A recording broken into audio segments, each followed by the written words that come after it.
There is a weight you have been carrying for years. It is not sadness. It is not regret. It is the weight of everything you let go on too long.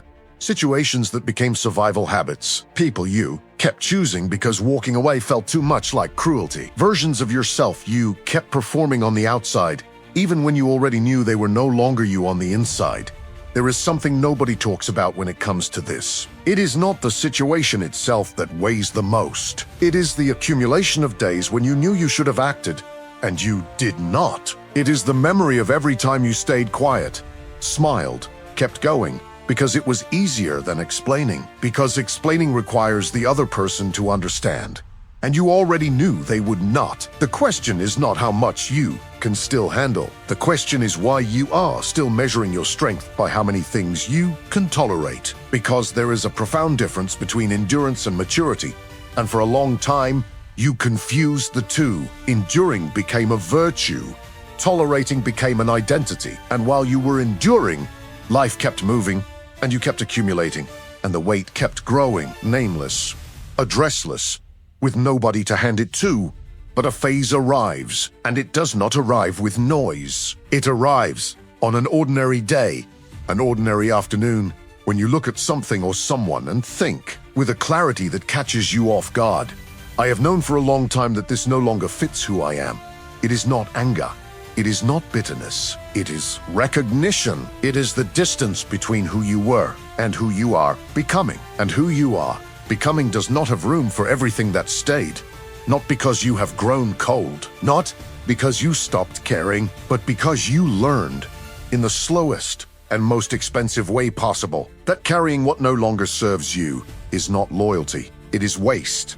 And you have wasted enough time. Seneca wrote something that for centuries people read as philosophy, and that is actually a diagnosis. He said it is not that we have too little time, it is that we waste so much of it, and the most silent waste there is not the time spent on distractions. It is the time spent maintaining what should have already been released. This video is about quiet liberation. It is not about abandonment. It is not about selfishness. It is about the specific maturity of someone who has learned that some things do not need an elaborate goodbye. They just need to be let go. 15 things. Quietly, without explanation. The first is the need to be understood by everyone. You have lost count of how many times you tried to explain something about yourself to someone who simply did not have the framework to understand. Not because they were bad people, but because not everyone is built to see you. And you kept trying, kept rephrasing, kept searching for the right words, as if the problem were your communication and not the fundamental incompatibility between who you are and what that person is capable of receiving. This drains you in a way that is hard to name, because it is not a fight.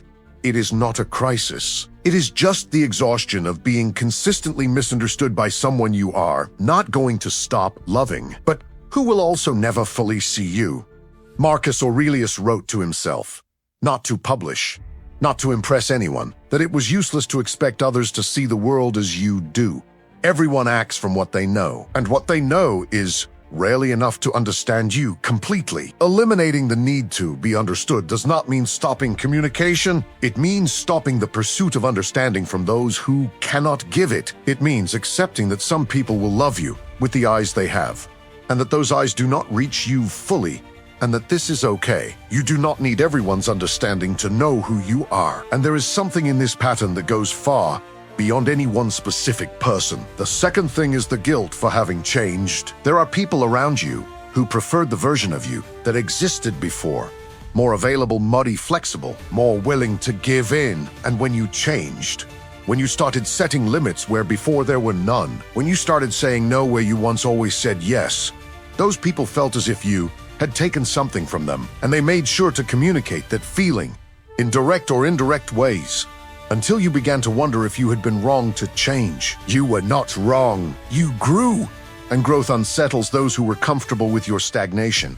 That is not cruelty on their part. It is simply the reflection that your change broke a contract nobody signed out loud, but everyone was honoring in silence. The contract that you would remain predictable, accessible, without edges. Epictetus was a slave when he began developing the philosophy that would make him immortal, and what he learned before anything else was that other people's opinions about who you should be carry no real weight over who you actually are.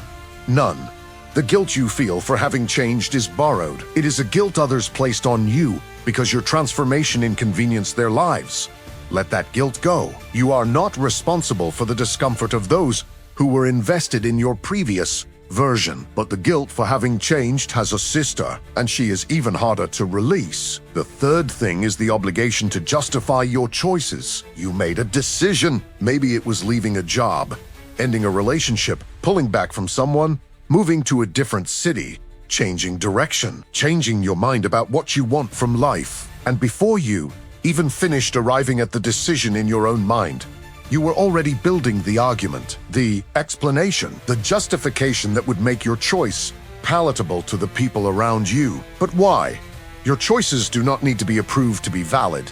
Your life is not a group project where everyone gets a vote, and the energy you spend constructing justifications for decisions you have already made is energy that should be going toward living the consequences of those decisions with presence. Eliminating the obligation to justify is not arrogance. It is the understanding that you have reached a point where your own judgment about your own life deserves a credit you have never given yourself. You have lived long enough to know, to feel, to recognize what serves you and what no longer does. One line, and it will come at you from a different angle if you watched our video on emotional shutdown. Sometimes what looks like coldness is simply the quiet of someone who no longer needs permission to be who they are. And inside those justifications you build, there is a specific category. The fourth thing is the need for continuous approval. Not the approval of a specific decision, the constant, daily approval of what you are, how you act, what you think, what you feel. You learned very early that existing without approval was dangerous, and that learning stayed even after the danger passed, even after you grew up, built autonomy, became someone capable of sustaining your own existence. The habit stayed, the reflex of looking sideways to check if everything is okay, if the person approves, if the room approves, if you are behaving in a way that will generate acceptance. This wears you down in a cumulative way. It is not one day's exhaustion. It is the exhaustion of years spent calibrating your own existence to other people's thermometers. And the liberation from this is not becoming indifferent. It is realizing that the approval you were looking for out there was, at its core, the approval you never learned to give yourself. And that approval, the only one that actually changes anything, is available inside right now without needing anyone to release it. But there is one specific place where the search for approval hides in a way that is very difficult to identify. The fifth thing is comparison as the ruler for your own life. You look at what someone else accomplished at the same age you are now and feel something that is not quite envy. It is more subtle than that. It is a feeling of being out of sync, as if you were behind on a script nobody wrote, but everyone seems to be following.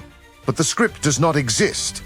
It never did. What exists are trajectories that look coherent from the outside, and that from the inside were always a series of adjustments, losses, restarts, and accidents. You are comparing your internal experience, with all its complexity and ambiguity, to the image another person projects to the world.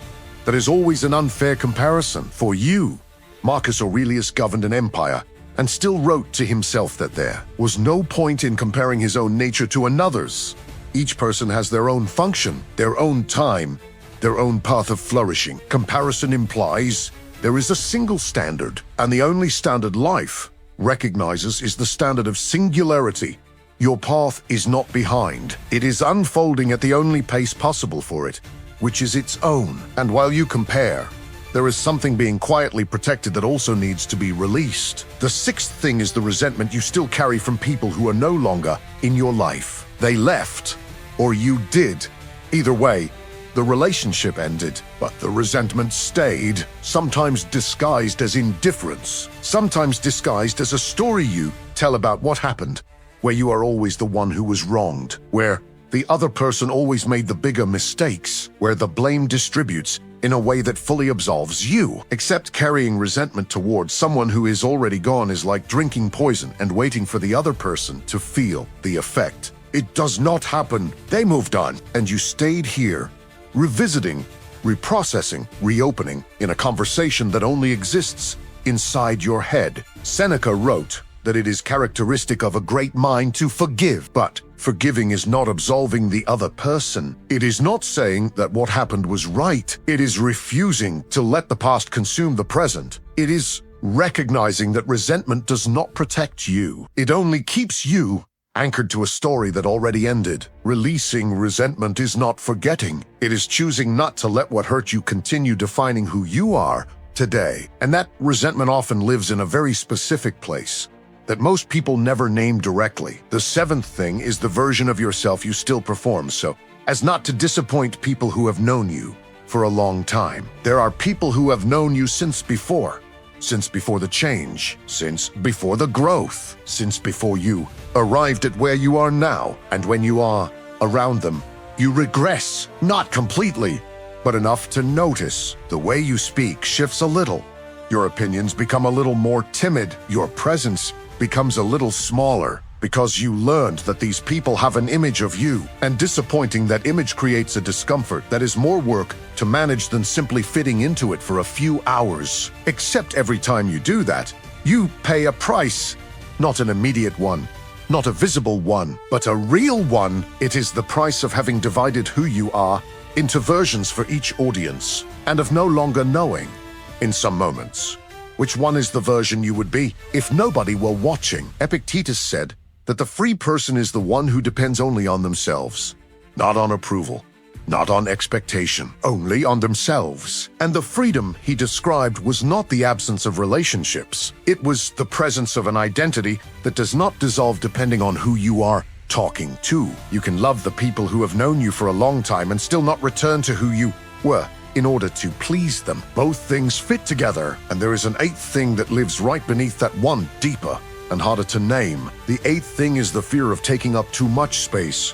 It is not shyness. It is something more specific than that. It is the feeling that your presence, your voice, your opinion, your desire might be too much for the room, that you need to calibrate yourself downward so as not to overwhelm, not to intimidate, not to give the impression that you are arrogant or difficult or self-centered, and so you shrink. Alito idealito there. You wait to be invited before entering. You ask the shorter version of the question you wanted to ask. You agree faster than you should. You take up less space than you have a right to. That is a waste, not just for you, for everyone around you who will never fully know you because you decided somewhere back there that fully was too much. Marcus Aurelius wrote that the nature of a rational being is to act in accordance with its own nature, not with the diminished nature others find comfortable, with the real nature. And your real nature has size, has presence, has weight, and has every right to occupy the space that is yours. Stopping the shrinking is not starting to impose. It is simply stopping apologizing for existing at the full size that you are. And inside that shrinking, there is a ninth thing that accompanies all of it without being named. The ninth thing is the habit of anticipating the worst to protect yourself from disappointment. You have done this before an important conversation. You have already imagined how it will go wrong before a result that matters. You have already built the failure scenario so that if it happens, the pain will be smaller. You call this realism, maturity. Not getting your hopes up, but what you were doing was living the failure before its time, inhabiting a negative reality that did not exist, anticipating a pain that might never arrive, spending real energy on imaginary suffering. It did not protect you. It never does. When the disappointment comes, it hurts anyway, and when it does not come, you spent the time before living as if it were going to. Seneca wrote that we suffer more in imagination than in reality, that most of what we fear never happens, and that what does happen is rarely as devastating as we anticipated. Anticipating the worst is not wisdom. It is an old habit belonging to someone who learned that the world disappoints, and who never updated that belief in light of what the world also delivered. You can be present for what is, without already living what has not yet been. But this anticipation has a companion that goes with it everywhere.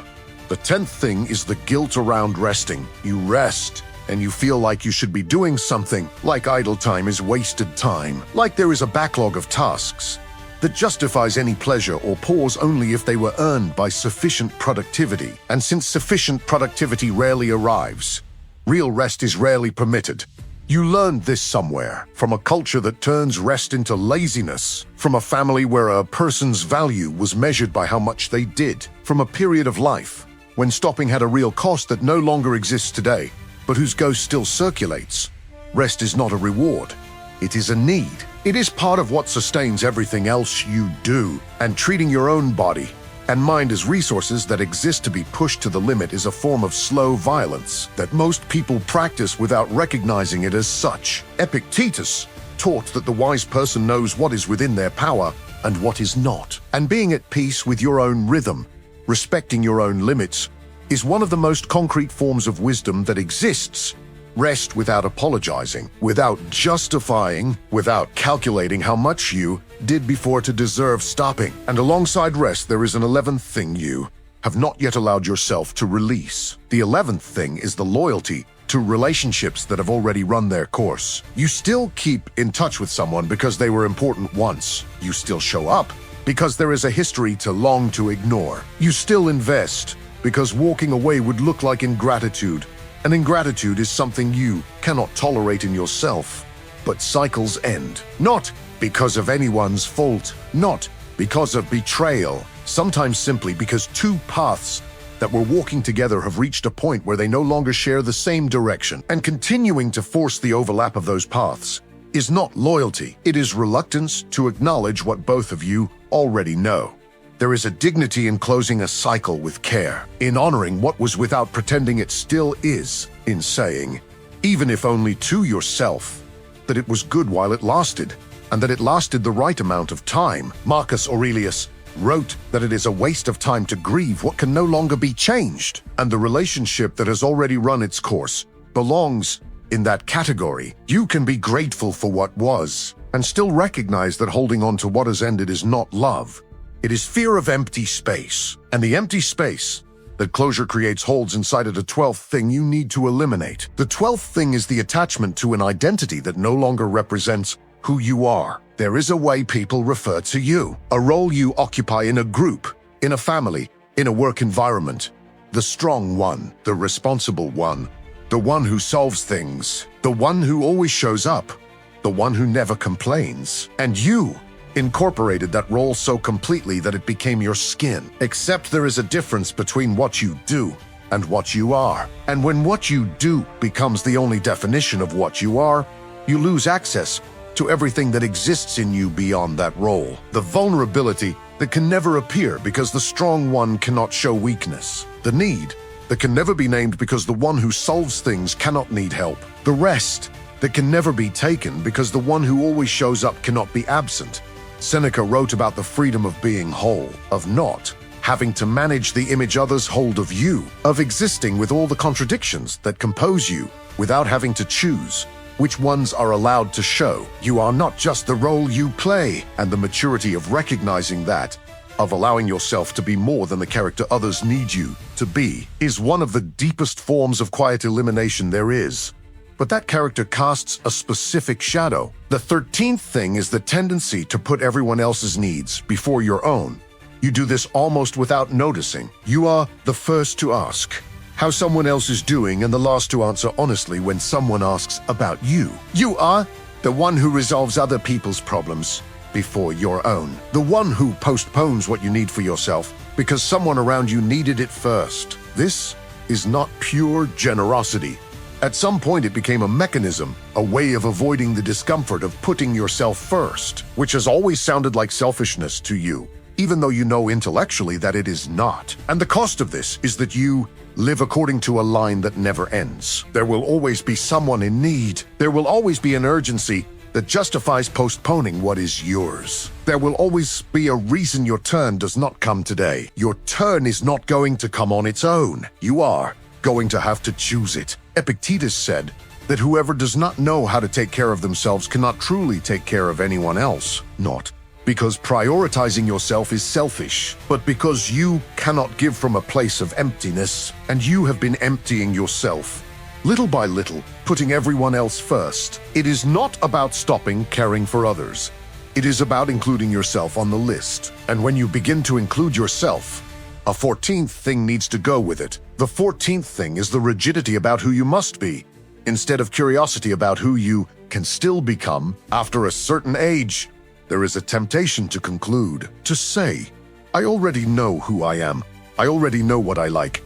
I already know how I work. And to operate from that conclusion as if it were permanent and complete. Except the person you are today arrived here through a process of continuous change, and that process does not stop while you are alive. What stops is your willingness for it. And when you stop being willing to change, to learn, to be surprised by yourself, you do not become stable. You become rigid, and what is rigid breaks where what is flexible bends. Marcus Aurelius wrote to himself as a way of questioning himself, an emperor who could have decided he already knew everything he needed to know, and who chose every single day to ask himself if he was wrong, if he had learned something, if there was room for improvement. You are not finished, and that is not a criticism. It is one of the most remarkable things existence offers, the possibility of still being surprised by who you can become, the openness to the idea that the best of you may not have shown up yet. Rigidity is the disguise of a fear of being disappointed by change.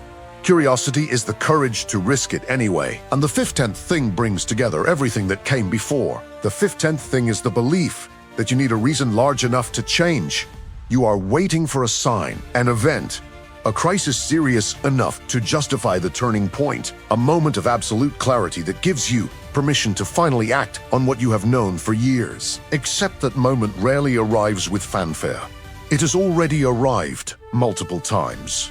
Quietly, on that day you walked out of a meeting knowing you no longer belonged in that room. In that conversation where you realized you were playing a role that was no longer yours. On that morning you woke up and felt, for 1 second before the rationalizing began, that something needed to change. The clarity was already there. You just did not consider it large enough. Seneca wrote that we postpone living while waiting for ideal conditions to begin, and the ideal conditions never arrive. What arrives are ordinary days with moments of recognition that you can either honor or ignore. You do not need more reasons.